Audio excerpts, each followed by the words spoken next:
Welcome to the Evolution of Mom podcast. We are your hosts, Amy and Sharice. And we hope you enjoyed our last episode with Taryn McCarthy from the Business of Happiness. Today's episode, we want to talk a little bit more about success and mom guilt and how you can't have both. Yeah, and you don't need it. You need success, and we're going to define and help you define what that means to you in any way, and hopefully maybe break some of your stereotypical views of it. But yeah, you can't have that guilt holding you back from all of those things that you want to accomplish. And it's such a thing, talking with Taryn and talking with other moms and interviewing other women on our podcast, and it's everybody.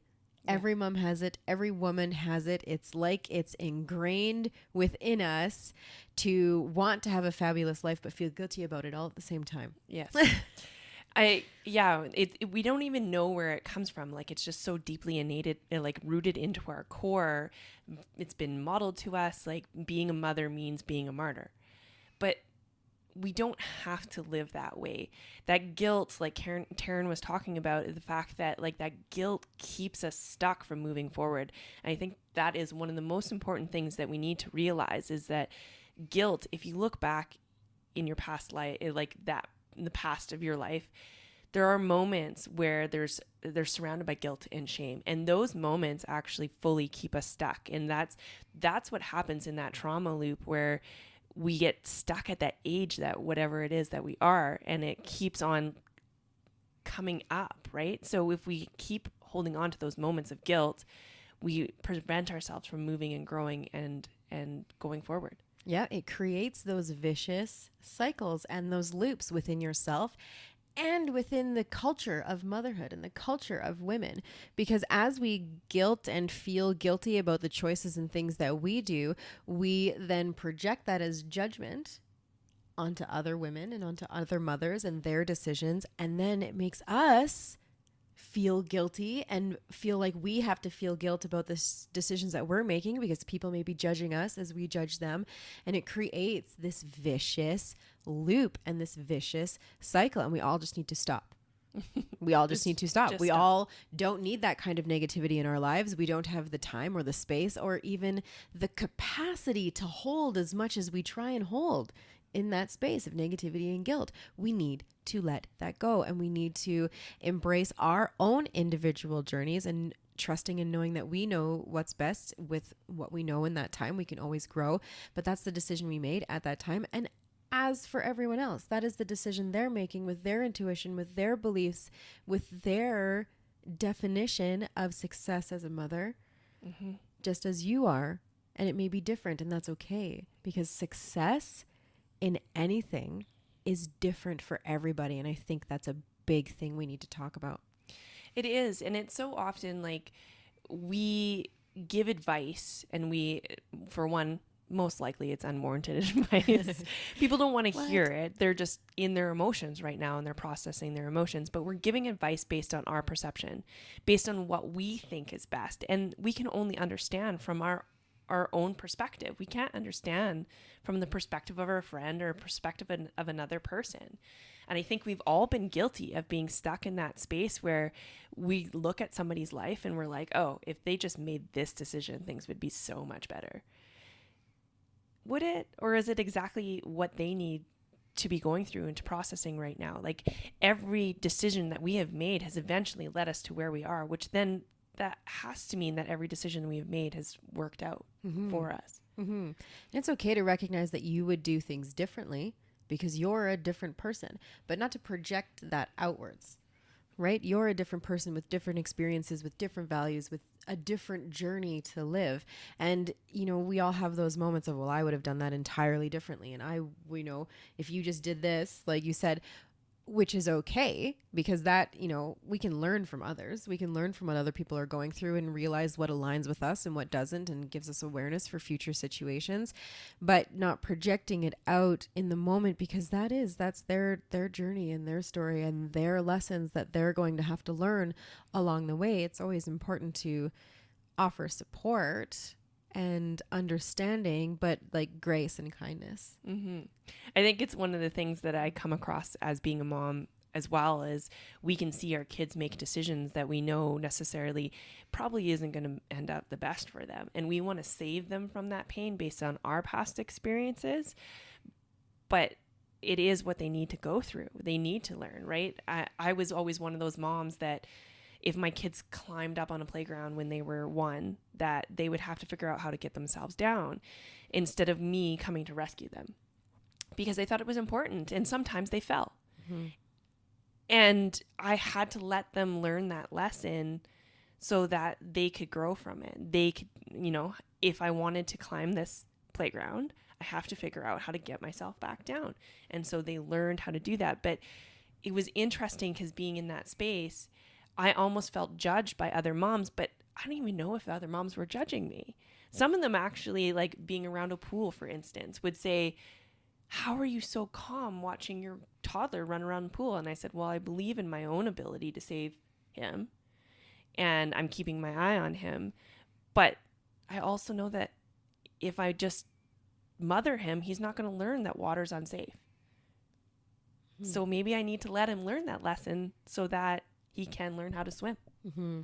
And that kind of mentality projects out into other areas of our life too. We like to have control in the idea of keeping others safe and keeping them away from pain and feeling that pain that comes with the lessons that we're trying to avoid them allowing to learn.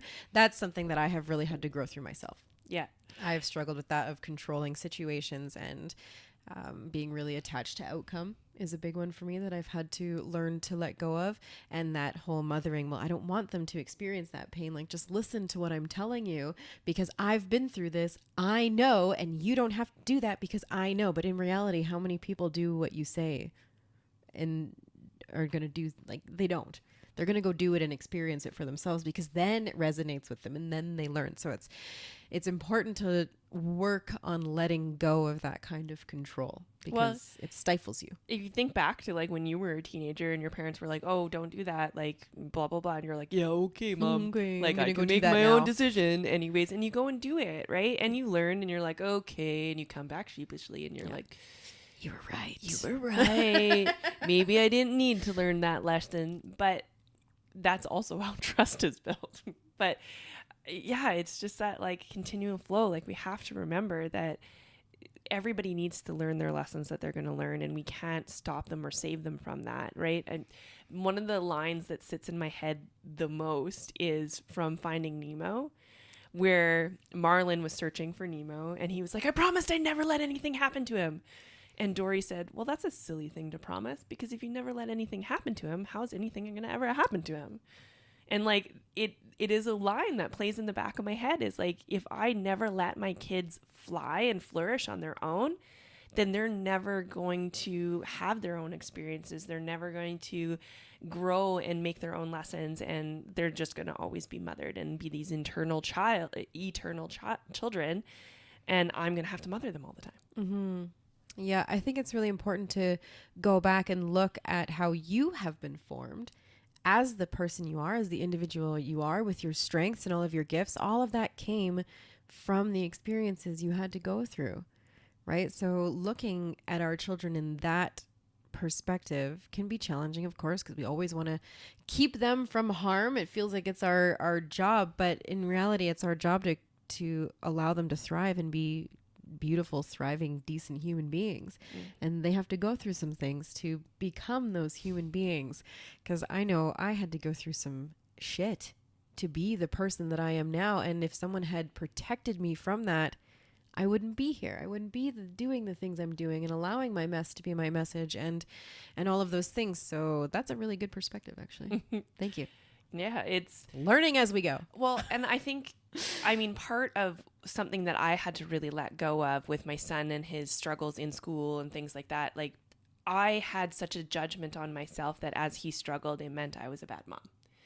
And so his success was important to me. It was important to my ego, because if he was succeeding, then that felt like I was succeeding. But I actually had to let go of his success and know that his success and his failure is his own at the end of the day. Because I was like, well, he could end up a degenerate or whatever. I just want to make sure he's a contributing member of society. It's not actually my job to make sure that he is successful. And I had to let go of that. Just because he was struggling doesn't mean that that says anything more or less to my worthiness or my capabilities as a mother. His success is his own. His journey is his own. And maybe what he needs to go through right now is part of his adversity. It's part of his story so that he can find his sovereignty. Mm-hmm. Yes. And guiding them along the way to give them the tools and maybe the mindset and the knowing that success is individualistic, right? As parents get a bad reputation for putting their success onto their children and expectations of this is what I did to become who I am. And this is, there's even career expectations from parents because I'm successful as this, so you need to be successful as this as well. And so I think it's really time we break that stereotype of what success means, because society projects success as something that is very materialistic. It's very, money, houses, cars, 2.5 kids, the beautiful life that we're all trying to achieve. But in reality, is that everyone's happiness? Is that really success? Because a lot of people who are at the top of this success stereotype aren't happy. So learning that success is individualistic, I think, is everything. Well, we can get caught in that like rat race of success, right? We can get caught in that like chasing the next one, because we're always chasing happiness. But I think recognizing that happiness is in us right now, we can cultivate it all on our own.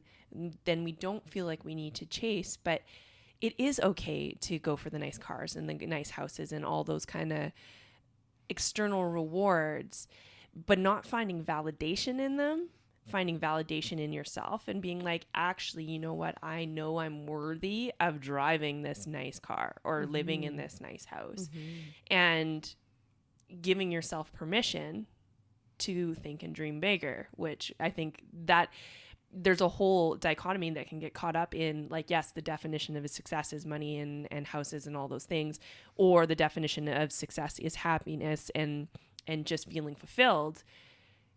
But what if it's both? It is. Right? What if it is having everything that you desire, but also feeling really good in the present moment? That's exactly what it is. It's grateful for what you have, but continuing to want to strive for more. And more doesn't mean, more is whatever it means to you. More might not mean those fancy cars and those things, but like you said, if those things are what you strive for and what you view as success and what make you feel fulfilled and happy and successful, then absolutely you deserve those things. Go get them. Mm-hmm. Right? But if it's not, that's okay too. But knowing that you're grateful and happy for what you have now, and then whatever life gives you and whatever you work for and whatever you work hard for is still going to create that happiness for you. Yeah, I think it's about being happy along the way, being grateful for what you have along the way, but still striving for all of those things that make you feel successful, whatever that means as you as an individual. So how though? Because that was one of the biggest things for me, and I know we both had that struggle in like envisioning what success or defining actually what success means for us. And that in turn is actually visioning who and what we want to be in the future. Mm-hmm. And where we're like, well, I'm just so happy with right now. Right. And so how does somebody like it can seem like such an overwhelming task, I think. I think so too. But I also think it comes down to knowing who you are, knowing what your values are, knowing what you want out of life, and knowing what matters to you, knowing what value things have to you and what don't. Because when you have things that you want and have value, that makes you happy. And that is different for everybody. And so striving for those things, but knowing what they are. Yes. So knowing who you are as an individual and who you want to become and what you want for your family and what that vision looks like, that. Well, it's funny too, because we can get caught up in the shoulds of it, right? Yes. Like when we're looking at defining success and we're going, okay, our values are family, quality time, and, you know, whatever, X amount of things. But what if my top value is actually freedom? So having that freedom to choose a life that I want actually comes before family. But then you almost struggle with, well, family's not at my number one. Mm-hmm. Is that even right? Like society would tell me that family should be my number one priority. Enter the guilt. Right? And then you're like, it's that whole rat race of like, well, I can't have that. I can't do that. And blah, blah, blah, because that means I'm sacrificing time with my family and that, but family should be number one. But really freedom's number one for me. So it's a But war. freedom creates more time with your family, Mm-hmm. right? So it is. And we have, you know, a lot of women struggle with this, especially a lot of issues around money. And while I don't need money to feel successful, I don't need money to, you know, feel happy in this. And that's true. That should be the case. But also I am starting to become this, I mean, I've always been a little bit, but even more so becoming aware that money really shows you who you are. If you can make decisions based on what is aligned for you that day, of what is aligned for your life without having to think of the financial repercussions or the financial issues that might, you know, bring up, that's a type of freedom. Mm-hmm. How do you know who you really are, what decisions you would make, what kind of life you would have without that kind of freedom to decide? So I think we need to be okay with understanding that money and abundance in that way is successful in allowing you to be happy and become who you truly are. Because money in the hands of good people do good things. We have this evil thing around money, but in reality, I know a lot of good people who have a lot of money and do a lot of great things with that money. Mm-hmm. Well, how much does money limit you really at the end of the day, right? You don't take a course that you really want to take that you know would be amazing. It can influence your food choices when you go out to a restaurant based on how many dollars or whatever. It can influence your taste of clothes, the cars you buy. So how do you actually know that you don't want this like huge mansion with a pool if you don't have the ability to say yes or no to it? Mm-hmm. Right? You're basing that based on financials. I know. So, I mean, there's so many back and forths on the definition of success and what that means to you. But I think that's just it. You have to find out what that means to you. You have to find out what is going to bring you fulfillment and passion and purpose and joy from this stage and the stage that you're striving for. Mm-hmm. And I mean, I think that happiness is cultivated from falling in love with the journey. And that is what I hold on to at the end of the day is maybe I'm not as clear as like what I want out of my life because I don't know what it's like to live lavishly. But what I do know is who I want to be. And I chase that down. I chase her down every single day because that person that I want to be pushes me to be better and pushes me to be greater. Mm-hmm. And I think that in its own way is a form of success. Understanding that there's always growth. Understanding that there's always a next level. You've never really arrived. People who think they have arrived and have nothing else, that's when that success really doesn't mean a lot, right? Oh, I've made it. Okay. I've been unhappy with this grind up until here. This was my goal. I've made it. I'm successful in my eyes. Now what? And that success goes away very quickly because it's like, I've made it, I've arrived. And it's like, well, this should be my happiness. This should be my success. I'm here. I did it. Yeah. I'm laughing because as I started this whole like self-awareness journey and started growing, I'd be like, okay, can we just stop handing me the lessons right now? And I can just maybe spend a little time in this new growth. Like, and it was a rapid fire growth process. But then I was like, but if I'm not growing, then I'm not, striving. I'm like, what's the point? And I spent a lot of years not growing. So it was like this rapid fire growth. And I was like, whoa, slow down. I asked for all of these things, but I don't want any of them. Just kidding. I Just take kidding. it back. Give me a moment to breathe, please. Yeah, that's a thing. So once that growth journey starts for you, just know that it's probably going to be rapid fire, because there's a period of time that you spent asleep. And I swear to God, the universe goes, oh, she's ready now. Let's hand her all the lessons.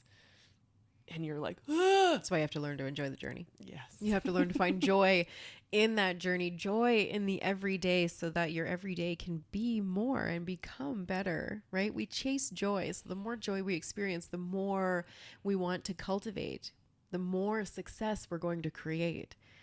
So finding joy in those hard moments, finding joy in the growth, but also finding the need to want to change and grow and strive, because if you do what you've always done, you're going to get what you've always gotten. And if you're still not feeling that fulfillment and know that there's more for you and know that there's more in your success journey, you have to want to chase it.